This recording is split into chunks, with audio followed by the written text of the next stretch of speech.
May I present the world's first smartphone launched from beyond the grave. HTC coming back isn't something I had on my 2024 bingo card, but here we are with a brand new HTC U24 Pro. HTC was a fairly decent sized player in the smartphone market about 7 years ago, with about 10% market share, before they sold a good chunk of their smartphone business and about 2,000 employees to Google for $1.1 billion. And even though that deal was non-exclusive, HTC just kinda stopped making smartphones after that. Besides a weird crypto phone in 2019, they've just been riding that $1.1 billion off into the sunset.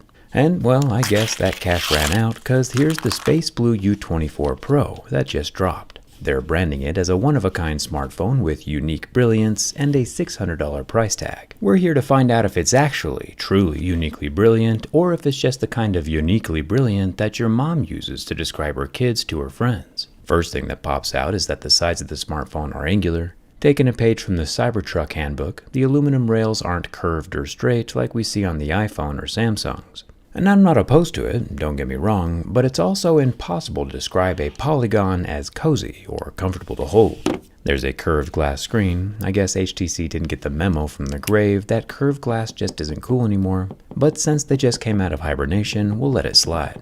Back in the day though, HTC was pretty prime. One of the very few smartphone manufacturers using actual level 9 sapphire crystal on their displays. That was some truly unique brilliance right there, but alas, this new U24 Pro appears to be just using standard scratch-resistant Gorilla Glass, which scratches at level 6 with deeper grooves at a level 7.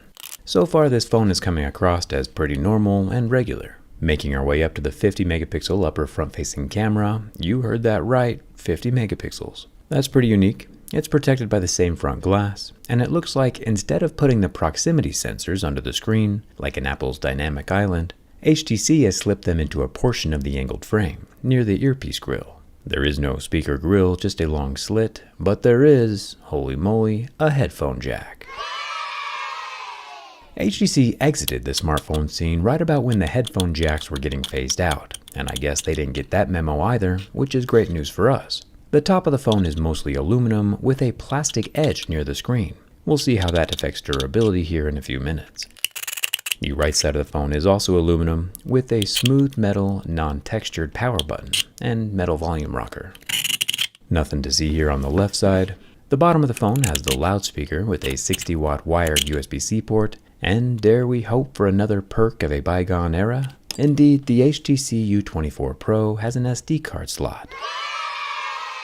Crazy how unique brilliance in 2024 perfectly describes a normal smartphone of 2018. It's also got a red rubber ring to maintain the IP67 water resistance. Making our way to the back of the phone, we have a triple camera setup, a 50 megapixel 2x telephoto camera up top, another 50 megapixel normal camera in the center, and an 8 megapixel ultra-wide depth sensor at the bottom, all protected with glass. There is a single LED flash with a plastic lens off to the right. And speaking of plastic, the glistening space blue back panel of the U24 Pro is plastic, which is fine. Plastic backs don't bother me, and it's pretty normal to see in a phone in the $600 price range. I just hope that the plastic structurally survives the rest of this test, so HTC doesn't end up back underground with a headstone.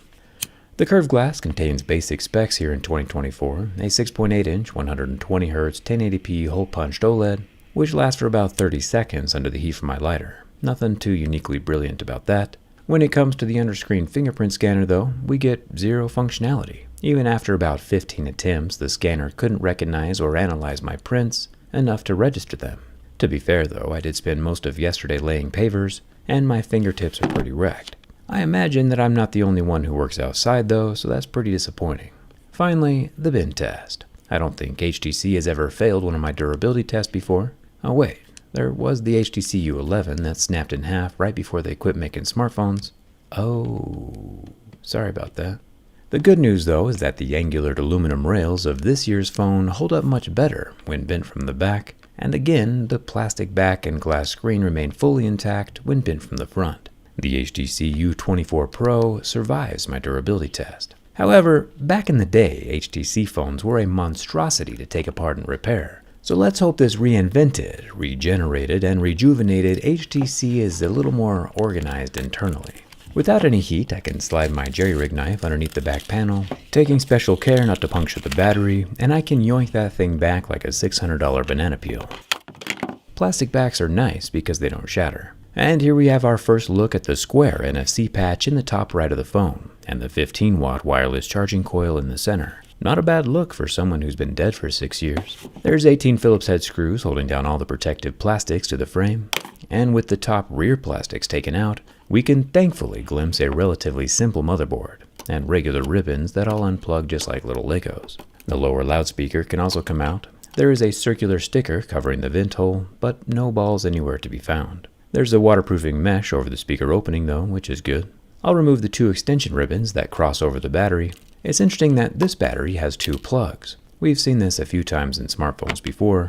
Having 2 cells that both charge up at the same time is how we get these super fast 60-watt charging speeds. And even though there aren't any pull tabs, the adhesive is reasonable enough for removal that with some gentle prying, it still gets a thumbs up from me. We got 4,600 milliamp hours worth of capacity in this thing. I'll remove a few more of the wire cables and snag the main 50 megapixel camera. You can see quite a bit of OIS as the lens moves around. I'll unplug and move aside the headphone jack, and the motherboard can come free from the phone.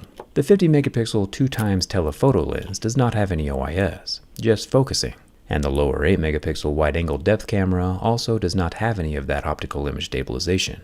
The weird little sensors up here in the top frame of the earpiece slit are hopefully not needed. You can see the sensors here at the end of what used to be the proximity ribbon. I'll remove the SD card tray and pop off a few more of those signal wires so we can get a better look at the 60-watt USB-C port, which does have a rubber ring of its own. And right below that tiny square haptic vibrator motor, we have a little white waterproofing membrane for the lower microphone hole, which, when stabbed, becomes much less watertight. Something to keep in mind. The fingerprint scanner that doesn't scan fingerprints good is still attached to the lower charging port board.